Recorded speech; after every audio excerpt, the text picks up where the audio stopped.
Hello everyone, my name is Roya, and today I'm coming to you with the books that I read in the first half of September. So there are 7 of them here, so I'm just going to get right into it. First, we have Riot Woman by Eleanor C. Whitney.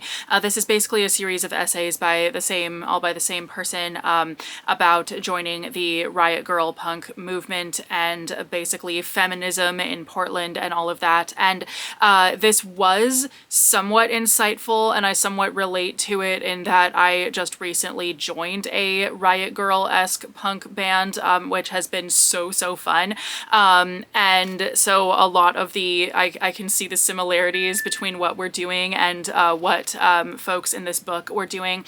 But also there was a lot, so it was kind of informative in that way, but there was also a lot of just random stuff that I didn't feel like necessarily added much, or stuff from the author's personal experiences felt very like it was good that it was there, but it wasn't really detailed enough, and that I kind of didn't understand necessarily how it related every single time. Paladin's Grace by T. Kingfisher. This is probably one of my least favorite T. Kingfisher books, unfortunately. I liked it, and I thought that the humor that I typically find in her books was also very much in here. It was really good that way, but I thought that the just the overall plot and how thought out it was not really as good as the way that she normally does things. There was a lot in here that was kind of convenient, or just didn't really do what her books typically do for me, and therefore I enjoyed it. I thought that, you know, it sounds like T. Kingfisher. She kind of has the same narrative voice in it, and obviously that is really great, but I thought that this was just not my favorite one. A Letter to the Luminous Deep and A Letter from the Lonesome Shore. I can't talk today. I never can talk, can I? But anyway, these, I am once again disappointed by beautiful books. I mean, I really should stop judging books by their covers, but unfortunately, you know, that is the purpose of, you know, book covers, in that they are supposed to be eye-catching in some way, all that stuff. And so, yeah, I was definitely taken in by these covers, and these books were not as good as the covers, unfortunately. So basically, this is about a girl who tries to find her sister who discovered something and subsequently disappeared, all of that. And it's all told in letters. So that could have been, you know, that's certainly a format that I've seen done really well, in that you get the story from different letters or other documents, you know, written to and from different people. But I don't think that it really fit this series very well. I don't think that that format really worked. I don't think that, it was necessarily, you know, there were some things about it that I'm going to explain here in a second. So basically, firstly, it's not necessarily linear, in that a lot of the, especially in the first book, a lot of it is kind of a letter saying, here, look at this letter, and then it would be a letter from the sister to her colleague or whatever. And so there were a lot of things in it that were just randomly kind of all over the place. The second one did a much better job with that. But my other issue with the letter format in this series is that there were times when the dialogue was so detailed that I just stopped buying that this was a letter.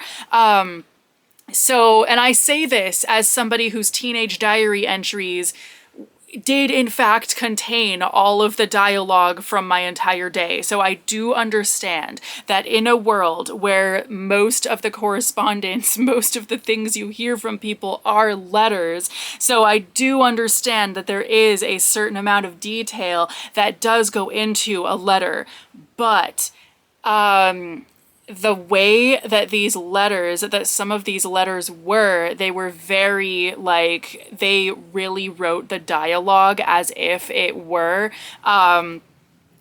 not a letter, as if it were, like, you know, it says, like, she paused as if deep in thought before saying blah, blah, blah. And I'm just like, a letter would not have that. A letter would say, I talked to her and she didn't seem to think this, or whatever it is. So it's, so I thought that this letter format could have worked so much better if the books really just committed to that and actually made it that. But instead, they tried to do something unique there by doing that, but still did not want to let go of the normal kind of narrative for when it's not a letter. So it just didn't work. I thought the world building came across pretty well in the letter format though, and the plot came across as well, like pretty well too, but or not the plot, the characterization came across really well. I think each of the characters definitely did have different voices in their letters, but I think some of the plot really got lost from being in this format. So I think that overall, either it should have been really more committed to the letter aspect of it, or it should have done away with that entirely and just been the story. So Furious by Jamie Paxton and Rebecca Potos. This is about a girl who is a bike racer and a girl who is a car racer, and they basically go to find the bike girl's sister who left home, like ran away from home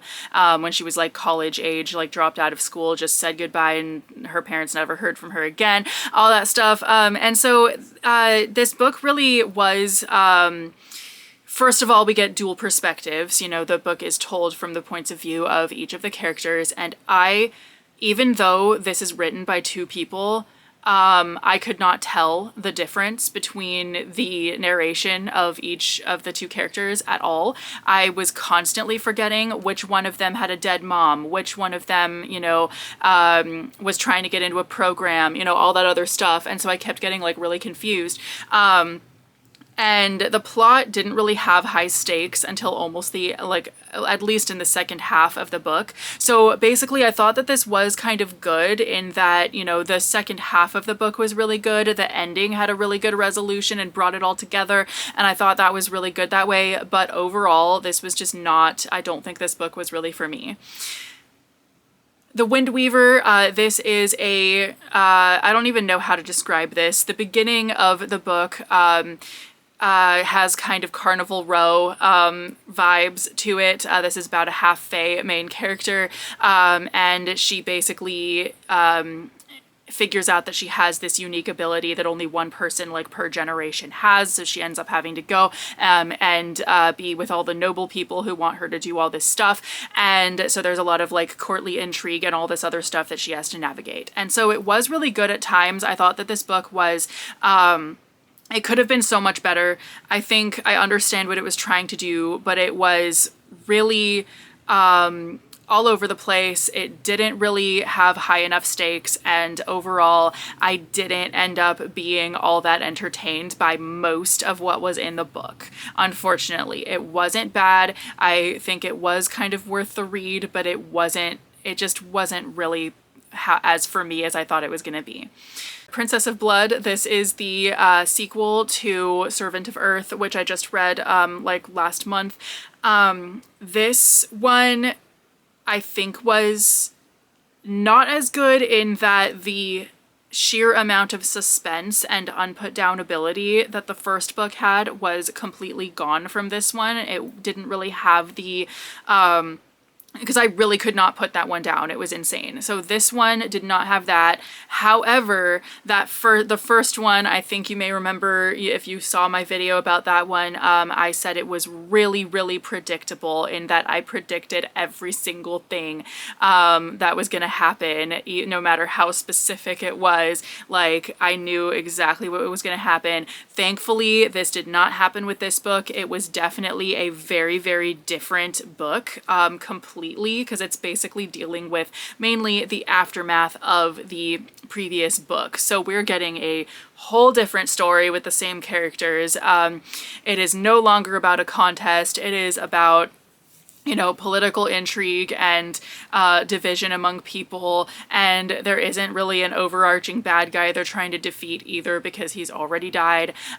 So it's just a very, very different book. They almost can't be compared, but however, I did really enjoy this one. I thought it was good. I thought that it was a really fun read. All that stuff. So anyway, those are the books that I read in the first half of September. Thank you guys so much for watching, and I will see you very soon with a new video. Bye!